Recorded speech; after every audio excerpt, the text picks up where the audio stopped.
今天给大家分享一道凉拌地瓜丝的做法。先把地瓜的皮去掉，这个地瓜的有1斤多，不到2斤。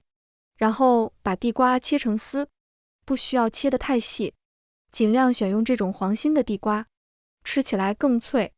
然后再搓洗一下，把表面的淀粉洗掉，再浸泡5分钟。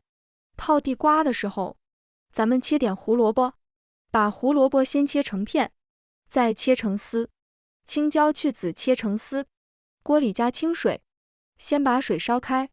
水开以后，把准备好的食材一块下锅，焯水2分钟就可以。